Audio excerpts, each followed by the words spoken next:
उस दिन निकला जिस मेरे माँ के पास 150 रुपये थे, उसने मुझे दिया सिर्फ भाड़े के लिए हुआ मुझे देवघर आने के लिए।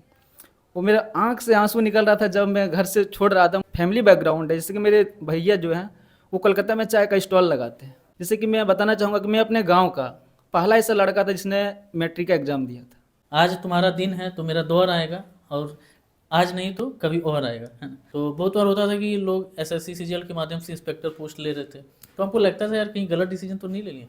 मेरे यहाँ पे गाय रखते हैं, 5-6 गाय है, उन्हीं से हम लोग का आजीविका चलता है। अविश्वास भी आता है कि इतना बड़ा एग्ज़ाम जहाँ पे सक्सेस रेट 1% के बराबर है। हेलो एवरीवन, स्वागत है आप सबको एक और नए इस वीडियो में।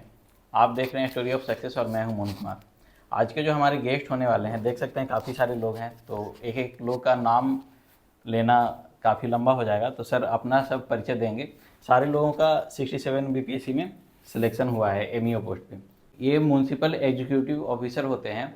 इन लोगों को म्यूनसिपल कॉरपोरेशन में ड्यूटी करना होता है, जैसे नगर पंचायत हो गया, नगर परिषद हो गया, और शहर में जैसे पटना में है अंचल, तो एक अंचल में एक ईओ ऑफिसर रहते हैं।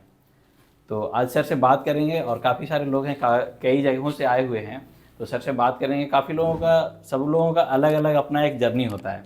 तो सर आप सबके बीच अपना अपना जर्नी शेयर करेंगे और अपना पढ़ाई का स्ट्रेटजी शेयर करेंगे, और अपने लाइफ का जो सबसे लोएस्ट पॉइंट होगा जो फेस करके यहाँ तक पहुँचे हैं सर, वो भी रखेंगे आप सबके सामने, ताकि आप लोग थोड़ा मोटिवेट हो पाएँ। बारी बारी से सर से बात करते हैं और जानते हैं सर रहने वाले कहाँ का हैं और कैसे इन्होंने पढ़ाई की। तो सर अपना परिचय दीजिए बारी बारी से। मेरा नाम अमित ठाकुर है। मैं मूलतः बांका ज़िले का रहने वाला हूँ। पिछले कई वर्षों से मैं देवघर में रह रहा हूँ, और मेरी शिक्षा दीक्षा अधिकांश देवघर में ही हुई है, कुछ बांका में भी हुई है। बीपीएससी में यह मेरा प्रथम प्रयास था। 119वीं रैंक के साथ मुझे एमईओ पद की प्राप्ति हुई है, और इस बिहार सरकार में काम करने को लेकर के मैं काफ़ी उत्सुक हूँ। मुख्यतः मैंने 10th देवघर से ही पढ़ाई करी है, सरकारी स्कूल आरएल तरफ से, और 12th पीबीएस कॉलेज बांका से, और ग्रेजुएशन मैंने फिर देवघर कॉलेज एएस कॉलेज से किया है। Okay sir. सर आप मेरा नाम रवि कुमार शर्मा है, जी। और मैं बांका ज़िले के चानन प्रखंड का रहने वाला हूँ। और मेरा इस 67वीं बीपीएससी में बतौर प्रखंड अनुसूचित जाति अनुसूचित जनजाति कल्याण पदाधिकारी के रूप में चयन हुआ है। और मेरी जर्नी बीपीएससी की 2018 में शुरू हुई थी। 64वीं मेरा पहला प्रयास था, और 64वीं से लगातार प्रयासरत था मैं, और फाइनली 67 बीपीएससी में मेरा चयन हुआ है। इसके पूर्व मैं इंटर 2014 में मेरा हुआ है, और 2014 के बाद से ही 2015 में पहली सीएचएसएल की वैकेंसी आई थी, और उसमें मेरा चयन सॉर्टिंग असिस्टेंट के पोस्ट पे हुआ था। 2018 में ज्वाइन किया था, और जॉब में रहते हुए, और चूँकि मेरी ड्यूटी जो थी अगेंस्ट नेचर थी, नाइट ड्यूटी रहती थी, तो नाइट में ड्यूटी करना, फिर डे में पढ़ना, फिर ऐसा ही करके चलता आ रहा था। और ये पूरा कंप्लीट 5 साल का सफ़र 2023 में फाइनली पूरा हुआ, और हम यहाँ आप लोगों के बीच हैं। Okay sir. मेरा नाम मुकेश कुमार है। मेरी जो पढ़ाई हुई है 10th और 12th की, वो जवाहर नवोदय विद्यालय सुपौल से हुई है, और उसके बाद जो मेरा ग्रेजुएशन हुआ है वो एनआईटी राउरकेला से हुआ है। उसके बाद 2016 में, ग्रेजुएशन के बाद 2016 से 2019 तक मैंने बच्चों को जो इंजीनियरिंग और मेडिकल की जो तैयारी होती है, प्रिपरेशन आईआईटी और एम्स का जो एनईटी नीट जो होता है, उसकी तैयारी करवाया एज ए केमिस्ट्री फैकल्टी। फिर 2019 के बाद मैंने तैयारी शुरू की, और 65th का जब बीपीएससी का जो वैकेंसी आया था, वो प्रयास मेरा प्रथम था।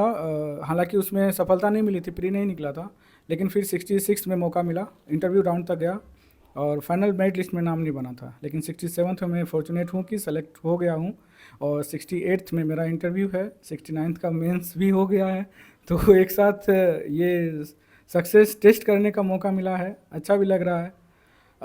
लाइफ में फ्लक्चुएसन होता है, अप्स एंड डाउन्स होते हैं, तो एक चीज़ बोलना होगा कि डाउन होने के मतलब ये नहीं है कि मतलब आप टूट जाओ, आप बिल्कुल नीचे होता है, लोज मोमेंट आते हैं, लेकिन उसको आप ओवरकम करो, वापस से अपने आप को एम्पावर करो, और वही जुनून के साथ और वही जोश के साथ वापस से बढ़ो।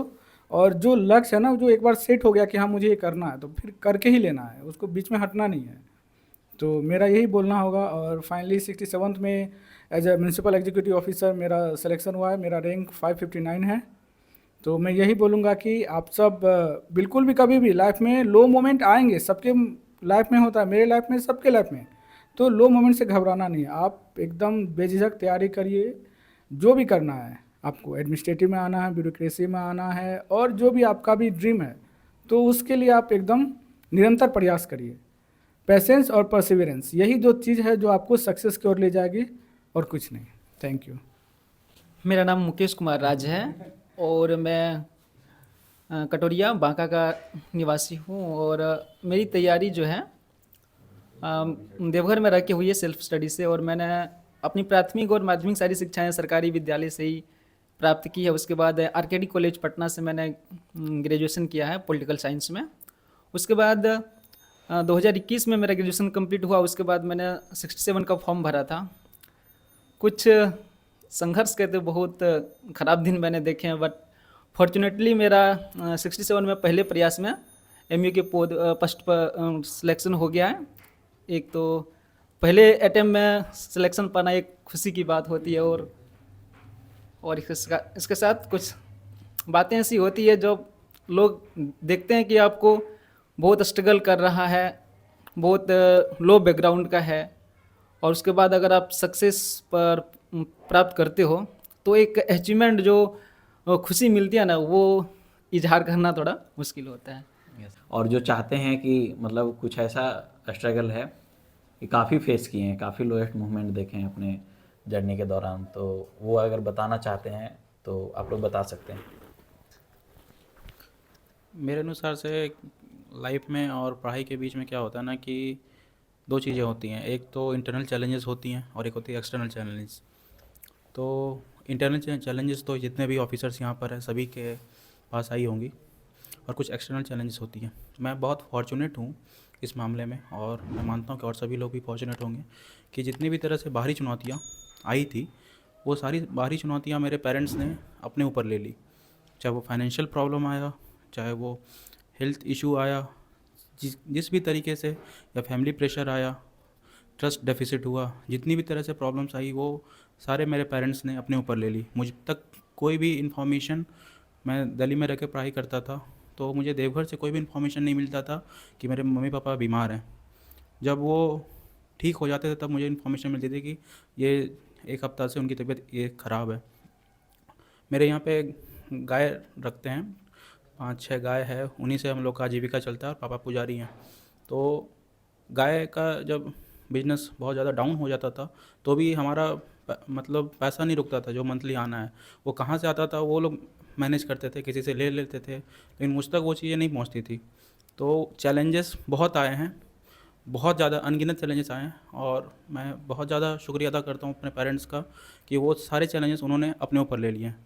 रही बात मेरी इंटरनल चैलेंजेस की, जो हेल्थ इशू मेरे आए, क्योंकि तैयारी के दौरान बहुत बार आपका तबीयत ख़राब हो जाता है, फिर आप कई बार लो फील करते हैं, डिमोटिवेटेड फील करते हैं, अपने ऊपर अविश्वास भी आता है कि इतना बड़ा एग्ज़ाम जहाँ पे सक्सेस रेट 1% के बराबर है, 6.5 लाख लोगों ने एग्ज़ाम का फॉर्म भरा था, 3.5 लाख लोगों ने एग्ज़ाम दिया था, 3.5 लाख लोगों में 800 लोगों का सिलेक्शन होगा। डैट मीन्स कि बहुत गलाकाट प्रतिस्पर्धा है।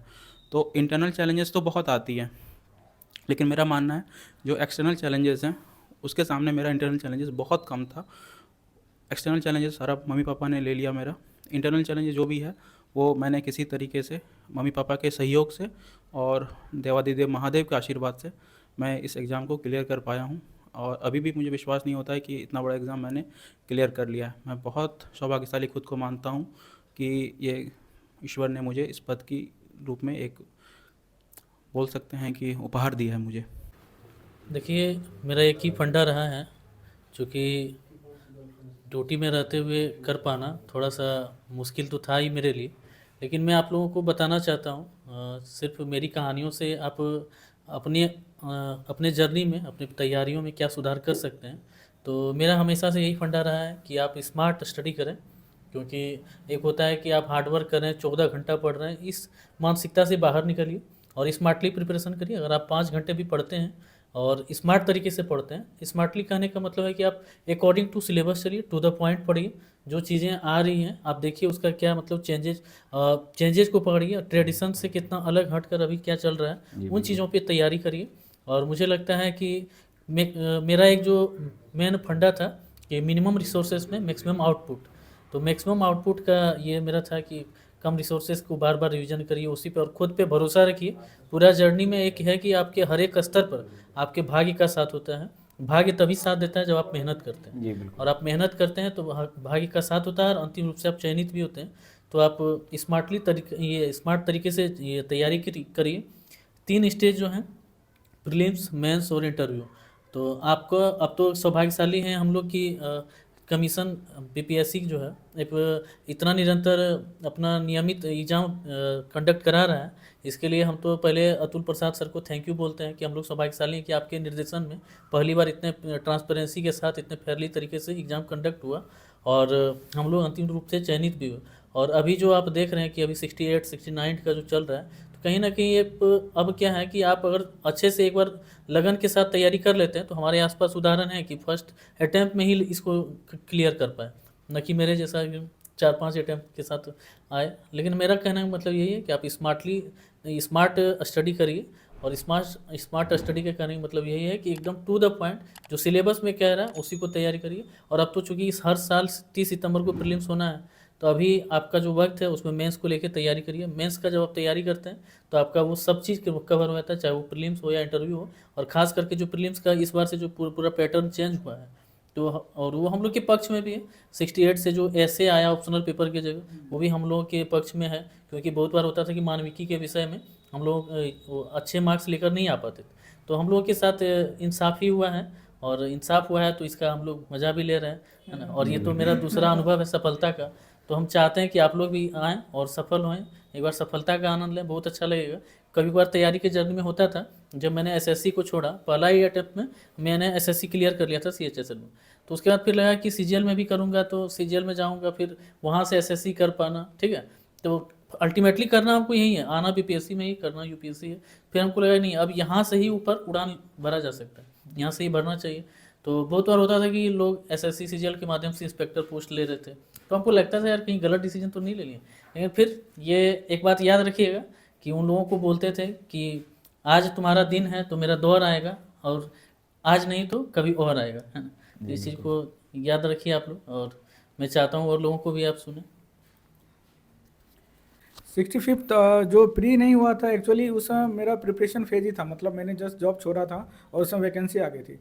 तो वो एक टेस्ट था कि किस तरह का लेवल होगा एग्ज़ाम का और कितना हद तक आप प्रिपेयर अपने आप को कर सकते हैं, तो वो देखना था। 66 में वो गलती नहीं हुई, प्री निकला, मेंस भी हुआ, बट कुछ डीआई जो एक सेक्शन था वो 66 में उतना अच्छा नहीं रहा था, ठीक है। तो वो एक चूक हो गई थी वहाँ से, और उसका ये खामियाजा भुगतना पड़ा कि फाइनल मेरिट लिस्ट में नाम नहीं बना था। लेकिन उन गलतियों पे काम करके वापस से 66 में जो मौका मिला उसको पूरी तरह से मैंने सोचा कि अच्छा करूँ, और अच्छा किया। और उसका ये कंसिक्वेंस रहा कि फाइनली आज मैं सेलेक्टेड हूँ, आप लोग के बीच हूँ एज अ एमयू, तो ये अच्छी बात है। और दूसरा है कि बहुत सारे स्टूडेंट हैं, मैं तो हमेशा बोलता बहुत सारे स्टूडेंट ऐसे हैं ना, मतलब कि स्ट्रगल तो है ही और फेलिटी भी है, ऐसा नहीं है। एग्ज़ाम इतना कड़क है ना कि ज़रूरी नहीं है कि फर्स्ट अटैम्प्ट में होगा ये, तो फर्स्ट अटैम्प्ट लूज हो गया इसका मतलब ये नहीं कि कुछ नहीं है करने के लिए। सेकेंड अटैम्प्ट है, थर्ड अटैम्प्ट है। अगर आपको एक आयोग इतना अटैम्प्ट दे रही है, इसका मतलब ये भी आयोग को ही मालूम है कि कंपटीशन का नेचर कैसा है। अगर ऐसा होता तो एक अटैम्प्ट बंद कर देती। आईआईटी वाला जो एग्जाम होता है उसमें भी 2 अटैम्प्ट है, पहले 3 अटैम्प्ट था, 2 अटैम्प्ट है। तो अटैम्प्ट इसलिए है, उसको ही मालूम है कि इतना कड़क एग्जाम है और कंपटीशन इतना हाई है, तो हर बार में एक सबका सिलेक्शन एक बार में नहीं हो सकता है। तो ये थोड़ा सा प्रोसेस है, एक बार में नहीं हुआ, जीरो से फिर से स्टार्ट करना। आप वापस से आइए, वापस तैयारी करिए और उसी जुनून के साथ सिलेक्शन होना ही होना है। अगर आपने ठान लिया कि करना है तो फिर करना है, और सेलेक्टेड आप होंगे ही।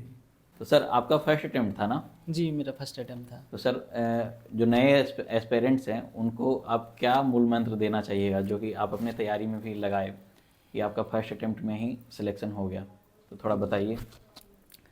जी ये तो मैं खुशनसीब हूँ कि मेरा फर्स्ट अटैम्प्ट में हो गया। तो इसके लिए मैंने 2021 में जब मैं लॉकडाउन के बाद घर से देवघर आया तैयारी करने के लिए, तो मैंने सबसे पहले प्रीवियस ईयर क्वेश्चन को देखा। प्रीवियस ईयर क्वेश्चंस को मैंने एनालाइज किया, कुछ पेपर मारे तो सेट मारा तो मुझे लगा कि नहीं हो जाएगा, मैं कटअप के आसपास पहुंच रहा था। और उसके बाद मेरे साथ ऐसा हुआ कि मैंने मेंस की तैयारी जो है पीटी का रिजल्ट निकलने के बाद करी है। Okay sir. मेरा सबसे पहले मेरा पीटी का एग्ज़ाम निकला, उसके बाद जो मेंस के लिए मैंने ज़्यादातर सेल्फ स्टडी और कुछ कुछ ऑनलाइन जो मिले मुझे मटेरियल उससे की, और मैंने सिलेबस को कभी छोड़ा नहीं, चाहे पीटी में हो या मेंस में हो। मैं सिलेबस के अकॉर्डिंग सबका शॉर्ट नोट्स बनाया था, हर सिलेबस का हर टॉपिक का शॉर्ट नोट्स बनाए, उनका रिवीजन किया। और जो मुझे लास्ट के टाइम में जो काफ़ी मेरा मदद मिला मुझे एग्ज़ाम के टाइम में, तो वो रहा कि आप सिलेबस से ना भटकें, सिलेबस को तो पूरा आप कंप्लीट करें। उसके बाद है कि पीटी के लिए कि मैंने टेस्ट मैंने लगभग 50 के आसपास टेस्ट मारे थे। Okay sir. 50 टेस्ट से प्रैक्टिस सेट आपको मारना है, उसमें वहाँ जितना अच्छा आप कर सकते हैं। जैसे कि मैंने पहला टेस्ट मारा था, मेरा 61 मार्क्स आया था। 61 मार्क्स से लेकर मैं 132 मार्क्स तक मेरा प्रैक्टिस सेट में आया। तो ये होता है कि इम्प्रूवमेंट आप प्रैक्टिस सेट मारिए। मेंस का टेस्ट सीरीज, मैंने मेंस की तैयारी के दौरान एक एक दिन 3-3 टेस्ट मैंने लिखा है, 9-9 घंटे का मेंस के दौरान। तो वो होता है कि आपको प्रैक्टिस, सिलेबस का अकॉर्डिंग तैयारी, ये आपको सफलता पहले प्रयास में देने का प्रयास करता है। दूसरी बात एक रहती है छात्रों में कि मोटिवेशन, पढ़ते पढ़ते टाइम में लाइट उठ जाना। जैसे कि मैं अपने मोटिवेशन के बारे में जब सोचता हूँ तो अपने संघर्ष को आप अपना मोटिवेशन बना सकते हैं। जैसे आप पहले पूछ रहे थे कि संघर्ष के बारे में, तो मैं थोड़ा सा बताना चाहूँगा अपने संघर्ष के बारे में। मुझे लगता है कि अगर मैं इस परिस्थिति से आकर, ऐसे क्षेत्र से आकर मैं अगर यहाँ तक पहुँचा तो कोई भी यहाँ पहुँच सकता है। जैसे कि मैं बताना चाहूँगा कि मैं अपने गांव का पहला ऐसा लड़का था जिसने मैट्रिक का एग्ज़ाम दिया था। शिक्षा के क्षेत्र में मेरा गांव जो है, और मेरे साथ 2 लड़की भी थी, वो मेरे तीनों ने मैट्रिक का एग्ज़ाम 2015 में दिया था। उसके बाद मैंने सारा सरकारी स्कूल से की तैयारी। उसके बाद मेरे जो फैमिली बैकग्राउंड है, जैसे कि मेरे भैया जो हैं वो कलकत्ता में चाय का स्टॉल लगाते हैं। पिताजी का कोई भी सपोर्ट नहीं है, खेती करते हैं, छोटा मोटा है हम लोगों का, सिर्फ खाने का होता है उससे। तो वो भैया का बहुत सारा सपोर्ट रहा। जब मैं लॉकडाउन में हालत इतनी ख़राब हो गई थी, लॉकडाउन में ही मुझे ऐसा लगा कि मुझे सिविल सर्विस की ओर जाना चाहिए, क्योंकि उसमें देखा मैंने प्राइवेट सेक्टर सब बंद हो गए। जिसका सैलरी, जो टीचर भी थे उनका सैलरी आ रहा था, उनका जीवन अच्छा चल रहा था। तो मुझे लगा मुझे सरकारी नौकरी में घुसना है, किसी भी तरह घुसूँ, ताकि कुछ भी अगर विपत्ति आता ना, अंत में सरकारी नौकरी जो आपका एकदम वो आपका सहयोग देगी। तो वहाँ से मैं घर से उस दिन निकला जिस मेरे माँ के पास 150 रुपये थे, उसने मुझे दिया सिर्फ भाड़े के लिए हुआ मुझे देवघर आने के लिए। वो मेरा आंख से आंसू निकल रहा था जब मैं घर से छोड़ रहा था, लेकिन मुझे करना था। मुझे नहीं पता था कि मैं क्या करूँगा, कहाँ जाऊँगा, कहाँ रहूँगा, ये भी पता नहीं था, लेकिन मुझे घर से निकलना था कि कुछ करना है। तो वो 150 रुपया लेके मैं निकला, एक दोस्त के पास रहा कुछ दिन तक। फिर अगले महीने से बच्चे को ट्यूशन पढ़ाना स्टार्ट किया, कुछ पढ़ाया। वहाँ से फिर मैंने 67 का नोटिफिकेशन आया, तो मैंने वहाँ से फिर तैयारी स्टार्ट करी। उसके बाद पीटी हो गया, फिर मेंस हो गया। अपने दोनों भाइयों का बहुत सहयोग रहा, और आज परिणाम स्वरूप मैं यहाँ खड़ा हूँ। Okay sir. तो सर आप लोगों का प्री और मेंस और इंटरव्यू का जो तैयारी रहा वो स्टेप बाय स्टेप रहा या सारे एक साथ ही किए? थोड़ा सा संक्षिप्त में उसके बारे में बता दिए। और सर एग्ज़ाम का मीडियम आप लोगों का क्या था, थोड़ा सा उसके बारे में भी। मेरा हिंदी मीडियम रहा है थ्रू आउट द जर्नी। और जहाँ तक प्रीलिम्स की बात आती है तो प्रीलिम्स में सबसे जो इम्पोर्टेंट फैक्टर है वो है प्रीवियस ईयर क्वेश्चन। अगर आप 67 ऑनवर्ड से देखिएगा तो काफ़ी चेंजेस बीपीएससी के प्रीलिम्स में आए हुए हैं। तो अगर आप प्रीवियस ईयर क्वेश्चन को एनालिसिस करिएगा, अच्छे से एनालिसिस करिएगा, तो आपको बहुत हद तक हिंट्स मिल जाएंगे कि 70 बीपीएससी में किस तरह के क्वेश्चंस आ सकते हैं। आपको ना एक कदम आगे लेकर चलना होता है। अगर बीपीएससी 69 प्रीलिम्स में कुछ क्वेश्चन पूछी हुई है तो इसका ये मतलब नहीं है कि 70 बीपीएससी में भी उसी तरह क्वेश्चन आएगा। आपको एक कदम आगे बढ़ करके चलना होगा कि अच्छा 70 बीपीएससी में से एक स्टेप हार्डर क्या क्वेश्चन सेट हो सकते हैं। जब आप उस लेवल के या उस मेंटालिटी से सेट क्वेश्चन या फिर अपने आप को प्रिपेयर करोगे तो आपका प्रीलिम्स निकल जाएगा। तो प्रीवियस ईयर क्वेश्चन का सहारा लो, उससे बहुत हेल्प मिलेगा। जहाँ तक मेंस की बात आती है तो मेंस में मेरा हमेशा से रहा है कि मेरा आंसर डिफरेंट होना चाहिए हर किसी तरीके से। मतलब चाहे वो मेरा इंट्रोडक्शन में मैं चेंजेस लाऊं या मेन बॉडी में या फिर कंक्लूजन में, तो मैंने हमेशा ये ट्राई किया है कि मेरा आंसर दूसरे से अलग लगे या अलग दिखे। तो मैंने कोशिश करा है कि इंट्रोडक्शन में अलग अलग तरीके से, चाहे वो टीवी डिबेट से कुछ ले आऊँ या फिर न्यूज़पेपर कटिंग से ले आऊँ या फिर रिपोर्ट्स हो, तो वहाँ से मैं इंट्रो स्टार्ट करता था। मेन बॉडी में जो भी क्वेश्चन के डायमेंशंस हो सकते थे सभी डायमेंशन के साथ जस्टिफाई करता था, अपनी ओर से बेस्ट देने की कोशिश करता था। जितने भी पॉइंट्स हो सकते हैं, न्यूअर पॉइंट्स हो सकते हैं, उसको लाता था। कंक्लूजन में मैं ऑप्टिमिस्टिक, पॉजिटिव, फ्यूचरिस्टिक इस तरह से कंक्लूड करता था अपने आंसर्स को, उसका परिणाम भी मिला है। जहाँ तक बात आती है इंटरव्यू, तो इंटरव्यू में 2 स्टेप होता है। एक तो होता है बॉडी लैंग्वेज पार्ट और एक होता है नॉलेज पार्ट। तो बॉडी लैंग्वेज जो आप पोलाइट रहिए इंटरव्यू के दौरान, जो मेन इंटरव्यू होता है पोलाइट रहिए, जितना हम्बल रह सकते हो उतना हम्बल रहिए। At the same time confident रहिए, अपने आंसर को बहुत ही कॉन्फिडेंस के साथ आप अपनी बातों को रखिए वहाँ पे। ये बॉडी लैंग्वेज का पार्ट हो गया। और नॉलेज का जो पार्ट है, तो नॉलेज में अपने ग्रेजुएशन सब्जेक्ट को, ऑप्शनल सब्जेक्ट को, होम डिस्ट्रिक्ट को, बिहार को, नेशनल करंट, इंटरनेशनल करंट, इन सभी को अच्छे से तैयार करके जाइए। अभी जो 68 का इंटरव्यू दे रहे हैं, मैं उनको बोलूँगा कि आप ये दोनों पार्ट बहुत अच्छे से करिएगा, बॉडी लैंग्वेज के पार्ट को भी, उसके मॉक इंटरव्यू से देख लीजिएगा, और नॉलेज पार्ट को भी अच्छे से करिएगा। जब आप थ्रू आउट अच्छे से आप प्रिपरेशन करिएगा, थ्रू आउट अच्छे से मतलब सेलेक्टिव होकर के चीज़ों को पढ़िएगा। जिसको मेरा जो सफलता का मूल मंत्र है कि focus on the focus areas of the focus subject. जब आप इस मूल मंत्र के साथ आगे बढ़िएगा तो फिर आपकी सफलता बहुत नज़दीक है। अपने पर विश्वास रखिएगा, धैर्य रखिएगा, एग्ज़ाम धैर्य की भी एग्ज़ाम है। इन चीज़ों को लेकर आगे बढ़िएगा तो आपकी सफलता बहुत जल्द मिलेगी। मुझे लगता है ऐसा कि जब आप तैयारी करते हैं तो आपको एक ऐसा फ्रेंड, एक ही फ्रेंड हो, लेकिन एक ऐसा फ्रेंड हो जो आपको जब भी आप डिमोटिवेट फील करें या फिर जब कभी तैयारी में लगे कि अब नहीं, छोड़ देना चाहिए, तो उसमें आपको हेल्प करे, है ना। तो एक ऐसा फ्रेंड हो जो अंतिम सफ़र तक चले, तो ऐसा ही एक फ्रेंड रखें, ज़्यादा नहीं, 1 से 2 फ्रेंड काफ़ी होते हैं। और मुझे लगता है उसका रोल अंतिम रूप से चयन तक में होता है। जैसे मेरे साथ एक मेरे कलीग ही थे, वो साथ में तैयारी करते थे, और दुर्भाग्यवश उनका साथ में 1 नंबर से प्रीलिम शुरू किया था, लेकिन 68 में वो भी आ गए। दूसरा चीज़ हम बोलना चाहते हैं कि आप अभी जैसा कि सर ने बताया, प्रीवियस ईयर क्वेश्चन पे आप वर्क करिए, ठीक है। और एक चीज़ इसमें ये करिए कि जब भी आप कोई चीज़ों को पढ़ते हैं, ठीक है, आप अपने से थोड़ा जो कमज़ोर विद्यार्थी हैं उसको पकड़िए और उनको समझाइए, उस चीज़ों को, उन चीज़ों के बारे में समझाइए, ठीक है। तो आपका इससे बहुत ओवरऑल पर्सनैलिटी डेवलप होगा, ठीक है। और मुझे लगता है कि यहाँ बीपीएससी में जो चयन का अंतिम रूप से जो सफ़र है, उसमें आपका व्यक्तित्व तो बहुत मायने रखता है, ठीक है। एक अनुशासित, एक शिष्टाचार प्रतिभागी के रूप में आप जब तैयारी में रहेंगे तो मुझे लगता है ये काफ़ी हेल्प करेगा। और एक ऐसा ज़रूर दोस्त भी रखें जो कि हम लोग कंप्लीट एक लाइब्रेरी में, अम्बेडकर लाइब्रेरी देवघर में हम लोग एक ग्रुप चलाते थे 2 से 4। तो ग्रुप डिस्कशन के माध्यम से हम लोग क्या करते थे कि उन बच्चों के बीच अपना जब भी कुछ मैटर को हम लोग पढ़ते थे तो उनको समझाते थे। तो इससे क्या हुआ ना कि बहुत सारी चीज़ों के प्रति हमारा भी जो दृष्टिकोण है वो थोड़ा ब्रॉड हुआ, है ना। तो ये सब हेल्प करता ही है, ठीक है। और मीडियम क्या था सर आपका?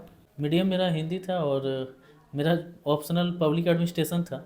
और पब्लिक एडमिनिस्ट्रेशन का इस बार आपको पता होगा थोड़ा कम ये मार्क्सिंग हुआ है, 400 लगभग लोग लिखे, और हम लोग 3 को पास किए हैं, 3 तो अंतिम रूप से। खैर देखिए, जब आप ईमानदारी से मेहनत करते हैं, मैं कि यही बात बोलना चाहता हूँ, जब आपकी तैयारी में ईमानदारी होगी, मेहनत में ईमानदारी होगी, तो आपका चयन सुनिश्चित है।